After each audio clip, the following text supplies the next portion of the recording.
देश की आने वाली पीढ़ी अब किताबों से केवल विज्ञान या गणित नहीं, बल्कि देश की रक्षा रणनीति और आतंकवाद के खिलाफ जवाबी कार्रवाई को भी समझेगी। जी हां, राष्ट्रीय शैक्षिक अनुसंधान एवं प्रशिक्षण परिषद, जिसे हम और आप NCERT के नाम से जानते हैं, वो ऑपरेशन सिंदूर को स्कूली शिक्षा में लाने के लिए एक मॉडल तैयार कर रहा है। इसका पहला भाग कक्षा 3 से 8 तक के छात्रों के लिए और दूसरा भाग कक्षा 9 से 12 तक के छात्रों के लिए तैयार किया जा रहा है। NCERT में ऑपरेशन सिंदूर पढ़ाए जाने को लेकर सत्ता पक्ष के नेताओं ने इसे देश के भविष्य के लिए सही कदम बताया है।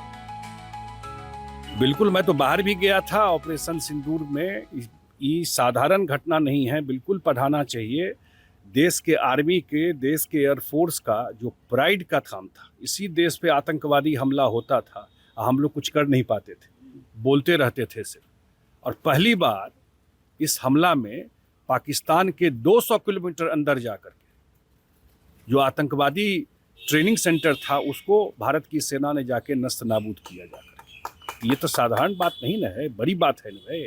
और बोल दिया है कि अब आगे अगर कभी कुछ और होगा तो हम लोग एक्ट ऑफ वॉर मानेंगे, देश पर युद्ध, क्योंकि सबको पता है कि पाकिस्तानी आर्मी और वहाँ की सरकार वही भेजता है आतंकवादी को।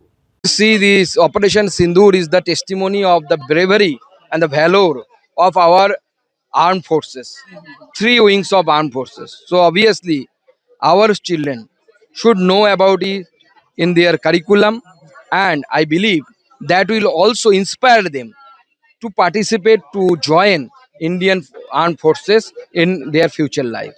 ये बहुत अच्छा प्रयास NCERT ने किया है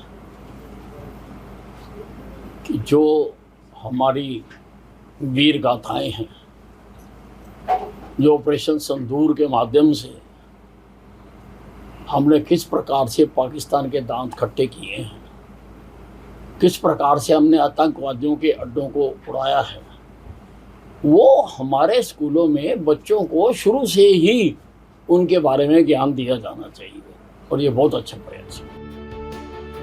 NCERT में ऑपरेशन सिंदूर पढ़ाए जाने को लेकर विपक्ष ने भी सहमति जताई है। उसका कहना है कि देश की आने वाली पीढ़ी सेना के शौर्य और पराक्रम को इसके जरिए समझेगी।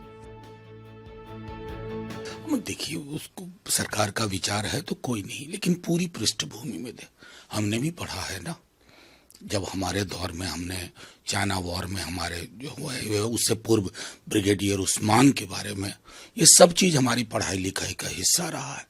लेकिन महत्वपूर्ण ये है कि ये हेडलाइन मैनेजमेंट ना बने।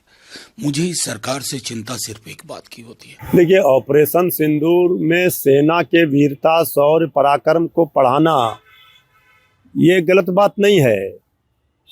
पहले भी हमारे छात्र पढ़ते रहे किताबों में, हमारे वीर सपूतों के इतिहास को जानते रहे हैं, उनकी गाथा को जानते हैं। कई कवियों ने इस पर गीत लिखे हैं। पहलगाम आतंकी हमले की जवाबी कार्रवाई में ऑपरेशन सिंदूर चलाया गया था। 4 दिन तक चले इस ऑपरेशन में भारतीय पक्ष की ओर से की गई जवाबी कार्रवाई ने न सिर्फ पाकिस्तान में मौजूद आतंकी ढांचों को नुकसान पहुंचाया, बल्कि पाकिस्तान को यह चेतावनी भी दे दी कि भारत अब हर हमले का मुंहतोड़ जवाब उसे देगा।